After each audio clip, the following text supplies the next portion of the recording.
Hello and welcome to the inaugural edition of Academic Transfer in Focus. My name is Galen Scott and I'm the Associate Vice President for Academic Transfer Programs. In my role as Associate Vice President, I support the Liberal Arts area of study, the Science, Engineering, and Math area of study, the developmental education work that we do at the college, and the folks who work in adult education and literacy. As you probably know, we have a strategic plan here at ACC that has three components. The first is access and enrollment. The second is persistence and engagement. The third is completion and transfer to a four-year school or to a work opportunity. Everything we do in academic transfer programs is aimed at supporting the strategic plan. In other words, it's aimed at supporting our students and their success. We decided that we needed to occasionally tell you what we're doing in academic transfer. We need to highlight some of the good work that is going on with our faculty and our department chairs and our deans. So we conceived of Academic Transfer in Focus. We will do these periodic webcasts to help you know some of the things that are going on around the college. We're happy to be able to bring this information to you, and if you have ideas about things we should focus on in the future, we're also happy to hear those. So thanks for being here. We have with us today Sam Echeverria Cruz, who is the Dean of Liberal Arts, Social and Behavioral Sciences. Sam, welcome. Thank you. It's great to be here. It is great to have you here. We're going to talk today about something new that we're doing in academic programs, and it's largely under the label of institutes. So we'll start with that. Tell us a little bit about how the institutes were conceived. Are we trying to solve student success issues? Are we trying to lower barriers? Tell us a little bit about the institutes. Well, the institutes were conceived at a variety of points, and one of them was the idea of pathways. How do we get students on an academic path as quickly as possible to their academic goals? And institutes were conceived around the multiple dimensions of how we support our students. As you well know, the majority of our students are part-time, and we know that full-time students have a lower risk of stopping out and not completing. And so we first thought, well, maybe we can design a way where we can get more students supported around full-time enrollment, as well as learning community, something we'll talk about this morning, and that is, do we have the support we need for students to be in contact with each other more often than they usually are? And so putting those together, as well as other pieces like faculty advising and curriculum that's tied together in a meaningful way, we think these institutes will do a good job in that. And then remind me as well, there's also a component of block scheduling to these institutes. That's right. One of the key components that runs thematically through all of them is what we call block schedule, where students will be taking courses together, multiple courses together, towards some academic goal or academic end. So we're offering students, in effect, in addition to the support services and the connections, we're offering them a predictable schedule. A very predictable schedule for upwards of 2 years. Okay. And schedules that will be flexible around their working needs if they do have to work, or family responsibilities. And so we're trying to do new things, we're trying to experiment, but we have some strong partnerships out in the community, and we have faculty and administrators that are really excited. Cool. So how many institutes are we going to offer this fall? We have 8 institutes ready to go. Okay. And what's the focus of each one? Well, each one has a certain academic or workforce focus. We have a business institute at Northridge campus, which will, again, around a block schedule, bring students who already have identified an interest in the business, our business degree. And so they will be supported by faculty in a variety of courses, where they will also bring in people from the outside to give them information about business opportunities, both academic and of course professional. We have at Riverside a Honda Pact Institute, and that is a partnership with Honda in our automotive technology department, and getting students not just a degree in automotive technology, but getting them prepared for specifically Honda and Acura work paths. And so we're very excited about that, as you can imagine. Our Liberal Arts Institute, which I'm very excited about, being in the liberal arts, and that is a one-year experience around not just core courses, but around a thematic presentation of of curriculum, this year's theme is citizenship. Okay. And so this is something we think is a lot of students will understand very deeply given our political climate. We have at South Austin campus a teacher prep institute where students will be preparing themselves for the associate's degree in teaching around a block schedule, around faculty support. Pre-health sciences at Round Rock, which will be a one-year experience to both expose students to the breadth of ACC offerings in the health sciences, but also prepare them academically in their prerequisites for very competitive health science programs.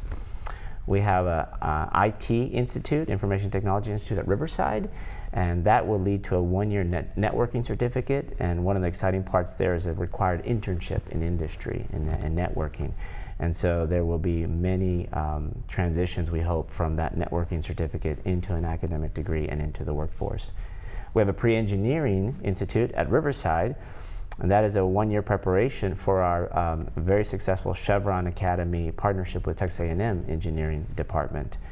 And so we hope that students who have already identified engineering or are thinking seriously about engineering, they will be here in this institute. They'll prepare mathematically, especially in the sciences, to be accepted to the Chevron Academy, which will then carry them through the A&M. And finally, we have an electronics and advanced industry at Round Rock. This is a partnership with Samsung that would lead to an electronics and advanced industry associate's degree. And that is exciting in that we have a direct partnership with Samsung and their employees, and we're training and educating and preparing them for future professional opportunities at Samsung. And my memory is that the Samsung Institute also involves an apprenticeship. So I hear some themes in all of those institutes. It's about partnerships, it's about collaboration across dean areas, across departments, collaboration with external entities. So it really embeds a lot in that single notion of an institute. And what's exciting about that is that you're exactly right, the collaboration. By doing these institutes, deans are working together, administrators are working together, faculty will work together. And good things happen when we work together across a wide variety of academic areas. Well, let's focus on the Liberal Arts Institute. Tell us a little more about it. What are its goals? What are the basic elements? Well, the basic elements are that students who enroll in the Institute, we call them Liberal Arts Scholars. They will take 4 courses in the fall, 4 courses in the spring, and 2 in the summer, core curriculum courses that are part of our general studies degree.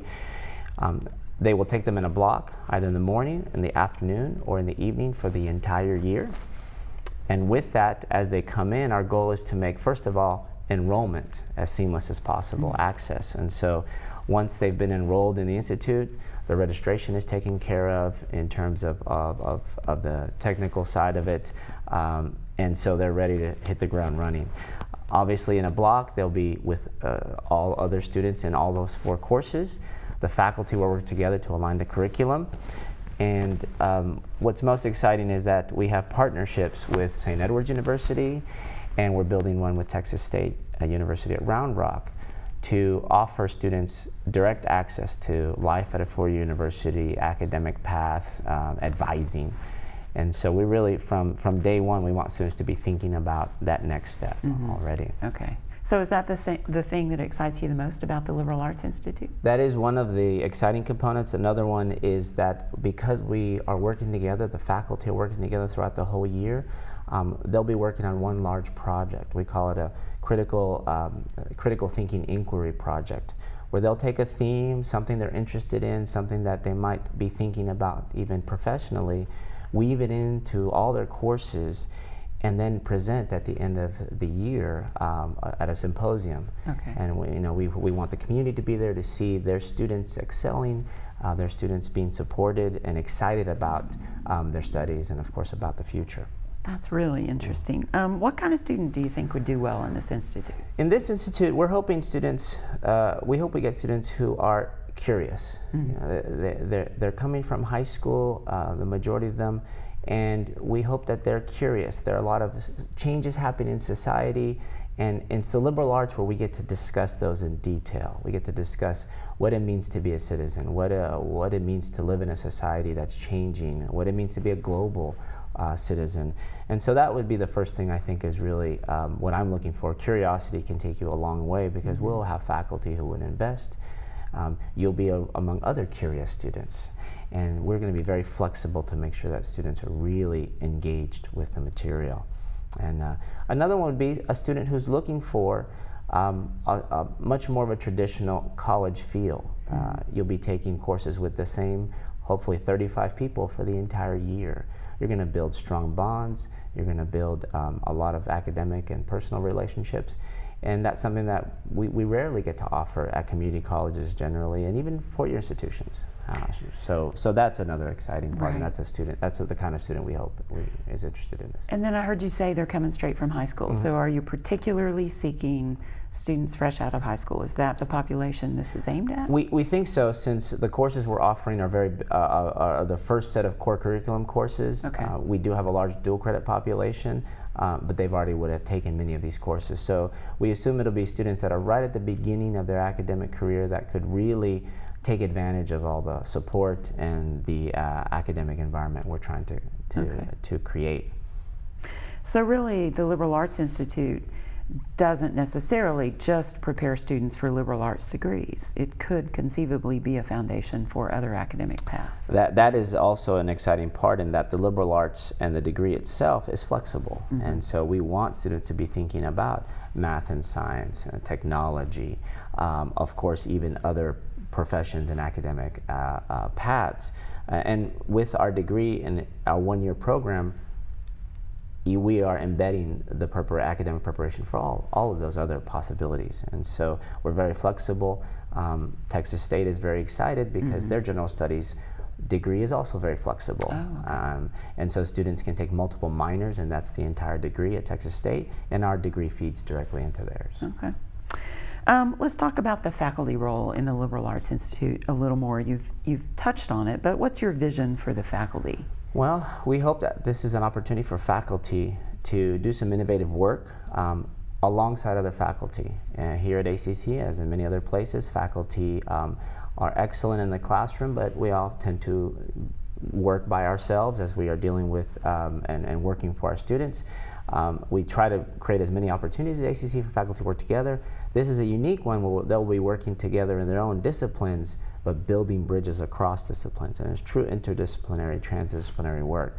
So we're looking for faculty who are very excited about thinking new and afresh about their course materials, their curriculum, their whole discipline, and how it helps support our current theme of citizenship. Okay, and the supports that you're going to provide to these faculty, do you have plans there? Yeah, we will support faculty with small stipends. We will support faculty with administrative help as well, training and professional development. We have some wonderful resources around how do you break down your curricula and build it back up again when you're working across multiple disciplines. And as well, we will ask the faculty to meet regularly throughout the semester. Since they all have the same students, it'll be a wonderful opportunity for them to really be advising students as a group of faculty, as a cohort of faculty. So, we're excited about the learning community that we will develop among faculty, as well as the natural advising support they'll be able to give their students. Okay, so the students in the Liberal Arts Institute will have a learning community for themselves, right? They will have connections and engagements with faculty. What else can they expect that might make this different? Well, we plan, St. Edward's is excited about bringing our students, our liberal arts scholars, onto their campus. And so they are looking to see if any of their students would like to consider their honors program. And so there'll be honors faculty coming into the Institute, and we will be taking field trips to St. Edward's University. And Texas State has also offered resources and time and space to bring students onto campus, because everyone in Central Texas agrees that we want these students to succeed. It benefits the entire community of Central Texas. And so those are some really exciting components. We'll also have speakers coming in from the outside in different professional, law, medicine, politics. We hope to show students that a liberal arts experience can prepare you for a wide variety of jobs. Okay, and then you talked about the symposium at the end of the Liberal Arts Institute. So will that be poster sessions or presentations, or? Well, knowing the kind of students we have here in Austin, we're going to get a little bit of everything. Okay. We'll have poster sessions, but I hope we have videos. We have movies, documentaries. We really want to push narratives, so having students really interview people around them in the community, having students create documentaries and shorts, audio-visual presentations, even online. Okay. So we want to be as flexible and let the creative juices flow. All right. So, just to sum up, what do you think the most important goals are for this institute in particular? For this institute is that we expose students to some of the foundational questions of what it means to live in a society, and how does that prepare you to not only be a good student, but also a good professional, but as well as a good family member and a good member of the community. You know, we want students, I personally have always told students, education should prepare you not just for a job, but those also life skills to be a productive member of society, and especially in your local community. You know, it is those who have the education that can think more deeply about problems that we do have, education, crime, etc. And so we want students to think of the liberal arts as a place to really build a strong foundation. Wherever you end up, be you an engineer, a doctor, or an automotive technician, the liberal arts can help you in all those areas and dimensions. So that's really one of the most important goals. Of course, academic success, persistence, as you mentioned, and completion. That is our #1 strategic goal. And of the institutes in general, I'll say giving students an incredibly special experience, going through courses with the same peers, having faculty who, even though those faculty are teaching core courses in all these institutes, we've asked the faculty and the administration to pick faculty and to bring materials that really speak to the institute course goals and the institute academic goals. So we hope to have general core courses in the Business Institute that really are focused around how liberal arts, for example, can help us understand business and help us understand ethics, business ethics, for example. So we're really excited, and the goals all fit together, as you can say, and I'm excited, as you can see. Yes. And so we hope the next frontier is, if this works, and we think it will and it'll work well, will be how do we scale this up? How do we get more students involved? Okay. It's something different, and we believe in trying new things, and sometimes it works and sometimes it doesn't. Well, that's true. Clearly, it sounds like a lot of thought has gone into this across all the institutes, and especially in the Liberal Arts Institute. So. Well, all the deans working together can be a powerful force. Yes. And so this has been one of the most enjoyable parts of my job, is getting to sit in meetings with every dean and think deeply about how we should be working together from here on out. Right. So I think you'll see changes in all academics as deans really take seriously the power of breaking down silos and working together. Okay. All right. Thank you, Sam. I really appreciate that. There's information on your screen if you want to know more about the institutes. There's a web page, thanks to our friends in marketing, that will tell you more about each institute. You also have Sam's email address on the screen if you want to email him for more information. Thank you for watching this first webcast, Academic Transfer in Focus. We hope that you learned something and that you are energized by some of the work that's going on in academic transfer. We will house these webcasts on more than one website. We hope to do them with some regularity so that we can keep you informed about what's going on. There's information on your screen about how to get in touch with me. I'm also launching a blog site to try and communicate as well and talk about some of the things that go on in my world. So we very much appreciate your watching this, and we wish you a good day.